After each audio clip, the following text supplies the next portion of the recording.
மதுரையில் நடக்கிற தாவேக்கா மாநாட்டுக்கு வந்தவங்க எல்லாம் தானாக சேர்ந்த கூட்டம்ங்கிறதுல எல்லளவும் சந்தேகம் இல்லை. சினிமா பாப்புலாரிட்டியை வச்சு தங்களோட அபிமான ஹீரோ மேலே இந்த அளவுக்கு ஜனங்க நம்பிக்கை வச்சுருக்காங்கன்னா உண்மையிலே இது ஆச்சரியமான விஷயந்தான். மதுரை மாநாட்டு வளாகத்தில் தண்ணி கிடைக்கல, வெயில் சுட்டெரிக்குது, தொண்டர்கள் மயங்கி விழுறாங்க, குழந்தைகள் அழுகுரல் கேட்குது, பார்க்கிங் ஏரியாவில் தொண்டர்கள் மது அருந்துறாங்கன்னு நெகட்டிவ் விஷயங்கள் ஒரு பக்கம் விமர்சிக்கப்பட்டாலும் தொண்டர்கள்கிட்ட பாசிட்டிவ் வைப்ரேஷனே அதிகமாக தெரியுது. ஆன்மீகத்துக்கும் அரசியலுக்கும் போடுற முடிச்சு இங்கே ரொம்ப காலமாகவே இருக்குது. விஜய் கட்சியும் இதுக்கு விதிவிலக்கு இல்லை. 2006 விஜய் முதலமைச்சர் ஆகணும்னு வளையங்குளம் கருப்பசாமி கோயிலில் தொண்டர்கள் தேங்காயை அடித்து சிதற விட்டுருக்காங்க. பெண்கள் மண்டிட்டு பிரார்த்தனை பண்ணியிருக்காங்க, விளக்கு ஏற்றிருக்காங்க. இதில் இளைஞர்களான தொண்டர்கள் குத்தாட்டம் போட்டுக்கிட்டே இருக்கிறது தான் ஹைலைட்டு. எத்தனையோ அரசியல் தலைவர்களை தலைக்கு மேலே வச்சு கொண்டாடி இருக்கு தமிழ்நாடு. விஜயும் அப்படி ஒரு அரசியல் தலைவராக வந்திருக்காருன்னு ரொம்பவே நம்பிட்டு இருக்காங்க தாவேக்கா தொண்டர்கள். விஜய் தமிழ்நாட்டோட சிஎம் ஆவாரா? பெருவாரியாக வாக்குகளை பிரித்து ஏதோ ஒரு திராவிட கட்சிக்கு அதிர்ச்சி வைத்தியம் கொடுப்பாரா? இந்த மாதிரி கேள்விக்கெல்லாம் 2026 தேர்தலில் நிச்சயம் பதில் கிடைக்கும். வாழ்க வெற்றி தலைவர் தளபதி விஜய் அவர்கள். 2வது மாநில மாநாடு, முதல் மாநாடு விக்கிரவாண்டியில் வெற்றி மாநாடு.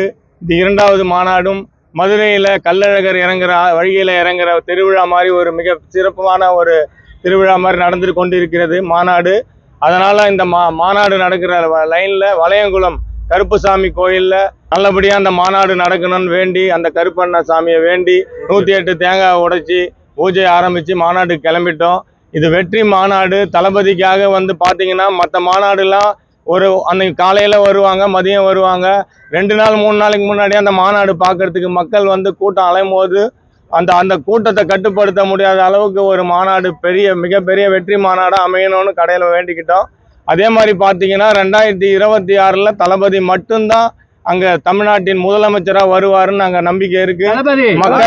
மக்களோட சப்போர்ட்டும் ஆரவாரம் அதிகமாக இருக்கு. மக்களோட சப்போர்ட்டு 2026 தளபதி அந்த செஞ்சார்ஜ் கோட்டையில் அமர வைக்க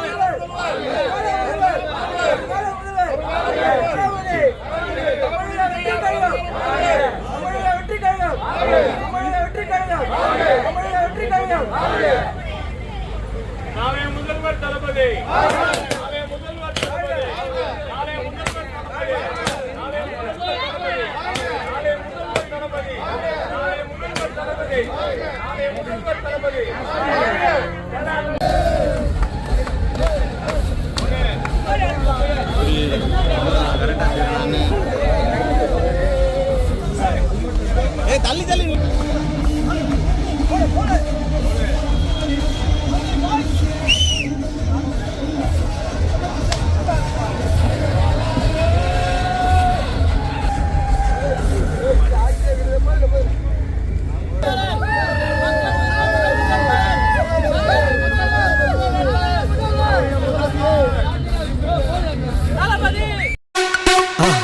மறக்காம சர்ப்ரைஸ் பண்ணுங்க.